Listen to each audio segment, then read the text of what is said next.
having me. Good afternoon, everyone, and thanks for joining in for today's session. So first, are you wondering why am I talking about Java certification in a conference which is themed on innovation? So innovation is not just about creating new stuff, it's also about improving the existing ones. We innovate to solve problems, and we could solve problems by creating new things or by improving the existing ones. And in this session, I'll take you through my story. Why I wrote the Java certifications almost 2 decades back, why they are still relevant, and what is it that I'm trying to change about them with the books that I write and that I hope existed when I was preparing for those exams. So before I begin, let me ask you a quick question, and I request you all to answer this question in the chat window. And I'll discuss the answers towards the end of the session. So imagine you have to undergo a robotic surgery. The surgeon is highly qualified and experienced, but they have no experience with the robotic equipment. Would you move forward with the surgery? And I'll come to the answer of the question at the end of the session. So now let's start with my story and probably some similar stories which are like me. So this is me out of the college with a computer science degree, but no matching job. I self-taught Java, and I'm still proud of the first application that I created using it. But I missed working with the essential topics that I should have known before starting to code. I learned it as I coded, but a more structured approach would have been really, really better. And this could also be the story of new Java programmers like Pavni and Joe who want to advance in their career. Or it could be about Paul, who's an experienced programmer and he wants to start programming in Java. He looks lost, doesn't he? Okay, so how do you get started to program in a language like Java? There's a forest out there. You would see so many topics which might seem relevant or important, but we can't work with all of them before we start to write down our code. Would it be wonderful if someone could just highlight the important topics for you?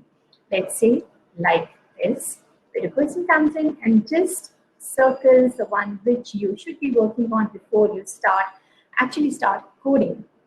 This one looks better, but let's move a step forward and define a path so you know which topics to work with before the other topic. So let's chalk out a path. And this is one of the main benefits of Java certification. We create a structured path for you to follow when you are starting to program in a language like Java. So what is the essence of programmer certification? As I said, a structured path for you to follow. You know the essentials from the creators of Java, and you know Java inside out, the kind of questions that you get to answer on the exam. They really help you understand, no, it's not the writing the exam, it's the process while you're preparing for the exams. When you are preparing for the exams, the kind of questions that you practice with, they really help you understand Java inside out, which would help you to work on great projects and contribute in a much better manner. They are updated regularly and they are recognized by the industry, which is a good thing. And of course, other benefits include the confidence, better projects for you to work on, peer recognition, and much, much more. So Java certification is one of the ways to help you get started on how to get started working on a language. There are other alternates as well, like all of these, but there's one problem with all of them. It would probably make you learn as you practice, which has high risk of failure. Now let's go back to the question which I asked you in the beginning of the session. I see these two surgeons as two programmers who are learning on the job to probably operate using the robotic equipments which they don't know about. And the person they are operating on, you could probably equate that to the project they're working on. So if the surgeons do well, the project or the person would be saved and what happens if they don't. So this is one of the questions which I get often asked. So is a certification for people with a degree in computer science? I would say yes. Here we're talking about the long-term goals and the short-term objectives. The universities, they standardize the academics. And when we talk about the certifications, that is for the industry to standardize the skills which you have. And again, I go back to the example which I mentioned during the beginning of the session, and I would equate the skills to handle robotic equipment to the crafts. The crafts, like programming language, they change, and they need some basic hygiene. Every project needs a person to have some basic hygiene to get started on the project, because they don't want them to operate live on a project where they have to play by luck and not by planning. So this is not only me, this is not just my experience of talking about all these benefits of certifications. I have been interviewing a lot of people from across the globe, and these are the people that I've interviewed. Either they are working now, or they just switched their jobs. They wrote these certifications when they were in college, when they were just started working, and at various points in their career. And every one of them, they shared that yes, certifications help them a lot. Of course, they had different kind of benefits, and they are using the skills which they learned with the certification even now. And I can share that as well, because the skills that I learned while I wrote my certification way back 2 decades back, I'm still using those skills now. So now let's quickly dive into quick details on the Java 11 certification. So the latest Java version, which is now out, is Java 14, but we don't have certification on all the Java version. Java 11 is the latest version for which we have the certification. And this is the website that you can visit to view further details on the certification. There are 2 levels of certification with Java SE11. This is Programmer 1 certification, and you can visit the website and the link which is given in the slide. I will share the slides after this session, and you can access the topics on the website. The second level is Programmer 2 certification, which includes advanced topics if you compare them with the Java 1 certification. Again, you can visit the website to get to know what topics are included in this exam. So now let's come to the meat of the session. Why is it hard? I just mentioned that Java certifications are amazing, they're awesome, the industry needs it, the developers need it. So why is it hard for developers or students to write the certification? The journey to Java certifications is like falling in love. So the falling in love part is easy, but staying in love is difficult. So it's easy for people to get started, but it's difficult to kind of stay, to stick to the schedule and follow that and go over the finish line. Because we know as students and as working professionals, we all have a lot of personal and professional commitments which need to be, which have a higher priority than our own certification preparation and other personal projects. So yes, it is difficult. So let's make it fun. So how, the big question is, how do you make it fun? So in my book, I use a lot of images which can help people to understand the concepts and recall those concepts when they are writing the exam. So both are equally important, because it should be easy for you. The content should be inviting for you to get started with it, to continue working with it, and also you should be able to recall it when you're writing the exam. So let's talk about the image that you see on the screen now. So I compared this girl as class string, which if you're a Java programmer, you would know that string is one of the most used class if you talk about the Java runtime environment or our own code. And she seems to be happy, and she's wearing a crown, and the gown is big. So that I'm comparing that to the space the string class takes to store its data. But starting Java 9, the strings are trimmed a little bit. So the gown is, it's not taking so much of space now. So we have compact string in Java 9. And what that really means is we have multiple encoding schemes for string. In Java 9, one character would take 1 byte. And if the character that I'm storing doesn't fit 1 byte, then it would take 2 bytes per character, as it has always used to before Java 9. So if all the data could be stored using Latin 1 encoding, you use 1 byte per character, otherwise you use 2. The other one is before Java 8 in previous, the Java runtime environment, everything which is available in the Java runtime environment has to be packaged with your application code, and all of that baggage remains with you while your code is running. This is as good as taking all the stuff that you have wherever you go. Not really, doesn't make a lot of sense. With Java 9 and beyond, you can pick and choose the part of the Java runtime environment that you want to code, that you want your code to run with. And this would really help you to run your code in cloud or on smaller resource-constrained devices like sensors, or other places where you really have to pay in for the space that you use or the time that it takes to start your application. So that really makes a lot of difference.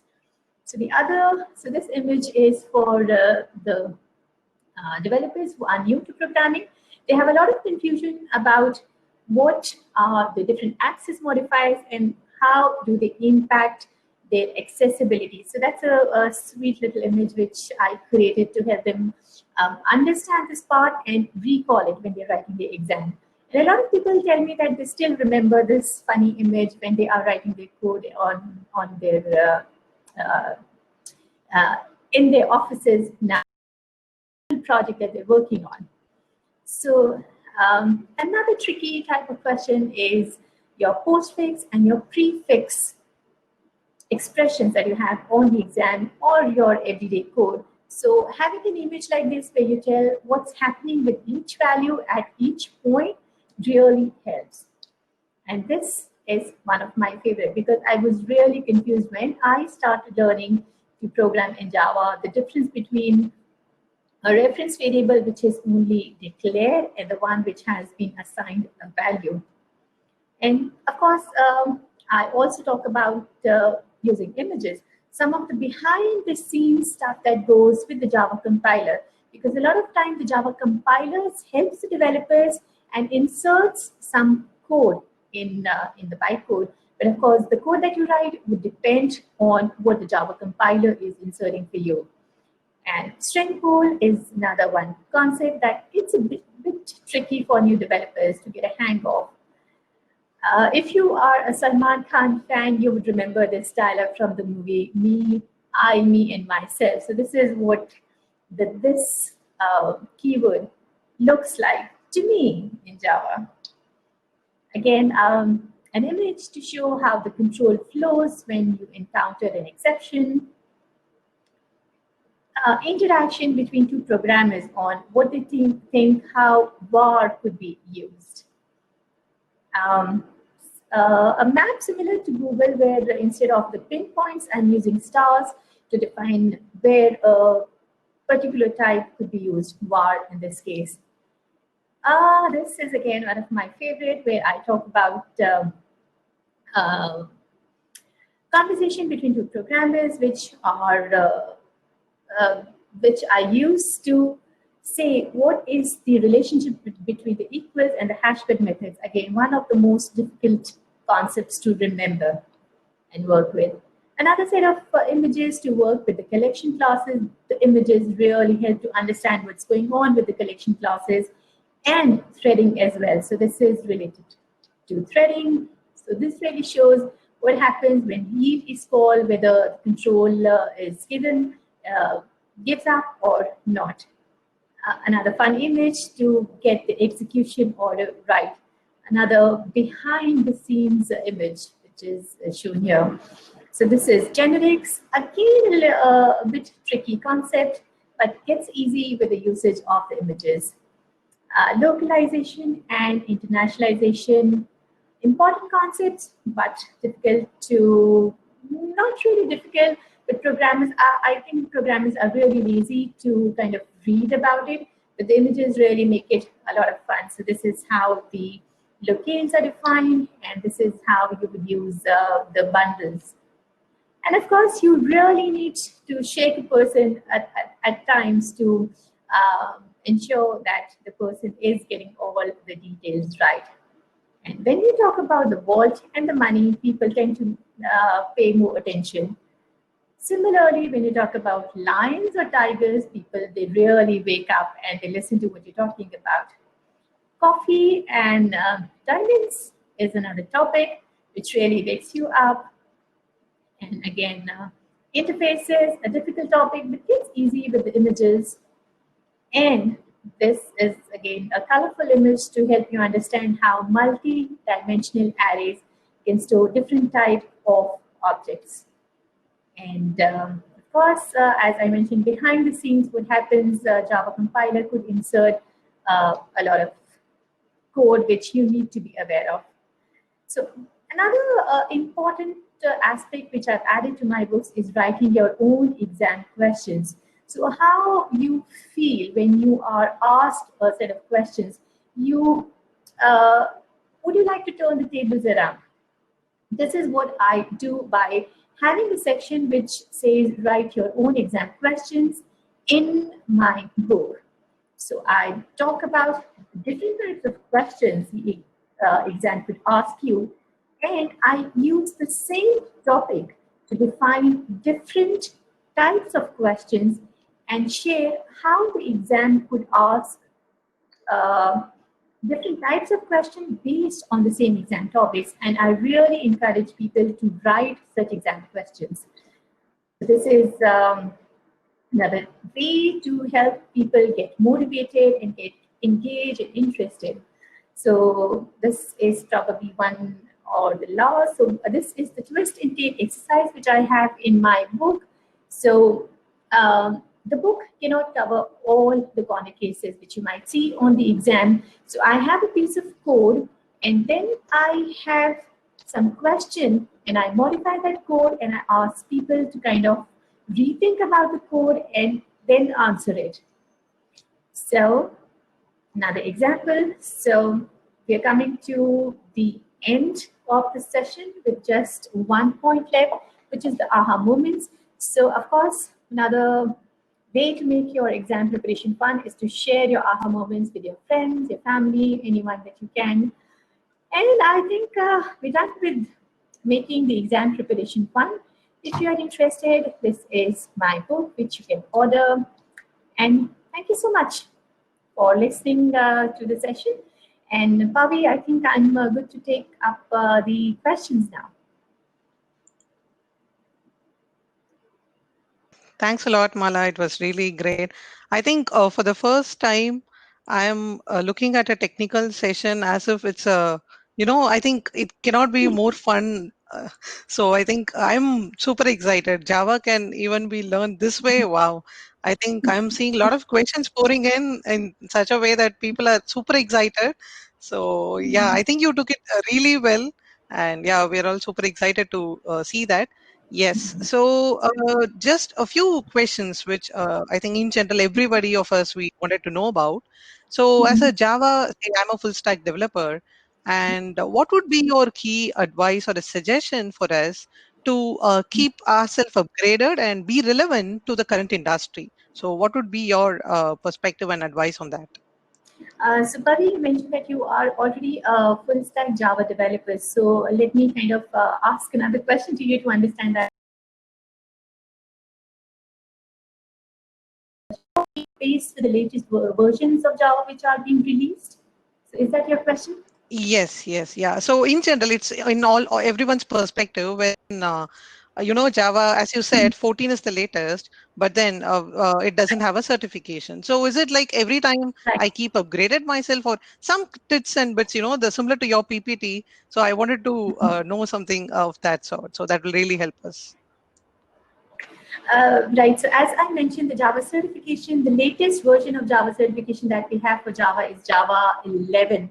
But the release cadence of Java has changed, and now we have new versions of Java coming out every 6 months. So we have a release in March and September. So the best bet is the OpenJDK page by Oracle, which lists all the new additions, changes, deletions, improvements, which are going in a Java version. And I also had a couple of sessions on where I included the further links to help developers to know which are the APIs which are changing. So OpenJDK by Oracle is the place to go to if you want to know what's happening with the latest versions of Java. And of course, Oracle also had a couple of very interesting projects which is going on. Like we have Project Loom, we have Project Valhalla, Project Amber, Project Panama, and a lot of other projects. So apart from Oracle releasing a new version every 6 months, Oracle also releases early access builds for these projects where people can try out different exciting things. Like recently, Project Loom released virtual threads, which can be used in Java. So now we can really say goodbye to reactive programming at a lot of places, not all, but at a lot of places. And we can be coding in a synchronous way and still be able to use a lot of threads with the latency, which is not a problem. So that's really exciting. I'm super excited about that one. Thanks a lot, Mala. So I think it answered my question. And even I got a lot of extra information, something that was ringing in my mind. So thank you so much. So quickly, maybe I'll take up one more question. So according to you, so maybe what would be the advantages of Python over Java, or either way? So you have been with Java, you have a close bonding to that. So how do you see both of this? So Pavitra, that is a question I would say which a lot of speakers and programmers are asked, or they have a dilemma whether to go for this language or the other language. But as I would say, the languages are like vehicles. So every vehicle would have their own place in the communication, because I can't say that a cycle is more important or an airplane is more important. Everyone has their own application and usages. So Java has its own strengths and usages, and Python has its own strengths and usages. When you talk about server-side Java, scalability, when you talk about multi-threading, when you talk about resiliency, Java is doing very well there. But if you talk about features like AI and machine learning, Python has an edge there because it already makes use of existing libraries which have been mature libraries which programmers can use and get started with. So both the languages have their own applications and usages and benefits and disadvantages too. Yeah, aeroplane, it is that way, right? So yeah, let's move on to the next question. So I have a question from the audience wherein I have been thinking of doing a certification many times, but a lot of people have told me not to go about it as companies really don't care about it. They only care about the skills that you have. So they tell me if I have knowledge, I do not need a certificate. So what do you think about it? Yeah, I think it's something every one of us has to think. Yeah. Right. So I can see the question by Hafsa. So Hafsa, that's an interesting question because you would meet a lot of people who would have different things to talk about the Java certification. Some, as you would say doesn't make a lot of difference or doesn't has any weight. But I have experienced that with me that so as I also mentioned in my presentation, when you work with Java certification, towards Java certification, you follow a structured path. You get to know the topics which are essential for any programmer to work with. And the questions that you get to answer while you are preparing for the exam is, I would say, the essence of Java certification. I'm not talking about the certificate that comes when you earn it. I'm talking about the preparation. I'm talking about the journey.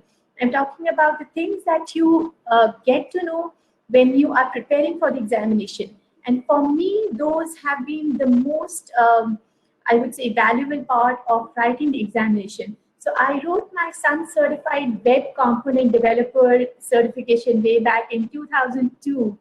And even now, I can relate the topics that are really understood inside out back in 2002 with the newer frameworks which are coming in now. Because when we talk about frameworks, they are just a wrapper around the basic technologies. So that really helps you to demystify what the frameworks or the languages, the newer languages are doing to your basic concepts. So to me, that has really helped, and of course, that would really be applicable to an individual, how they kind of walk that path. Yes, yeah. Thanks, Mala. I think it answered her question as well. So we are left with 2 minutes. So yeah, quick question from me. It's been all Java for the last 30 minutes. So are you a coffee lover? You have a close bonding with Java. So Which flavor? wow. So now I could relate your PPT and your championship with all these. So yeah. Right. So yes, I absolutely love Java, and that love started before I started working with Java. So I have been a coffee person ever since. I don't remember ever since when. But after I got married, I also started drinking a lot of chai as well.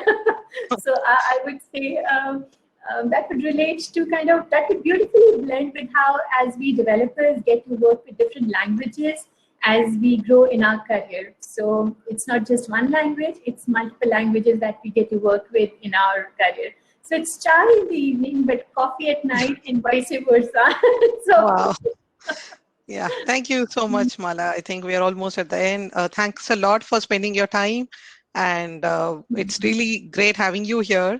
And I think, of course, as you said, right, falling in love is easy, but maintaining it is difficult. So we have to keep upgrading ourselves, and we have to stay relevant to the market. So thank you, audience, for being so interactive. We got some really happy comments. So I should say we have people are excited with all your presentations. So thanks a lot, Mala, and the audience for being great. And yeah, thanks for your time. Participants, you can get back to your stage for the final closing remarks for the day. Thank you all. Have a good day. thanks, Bye-bye. thanks very much. Thanks for having me. Thank you. Bye-bye. Bye-bye.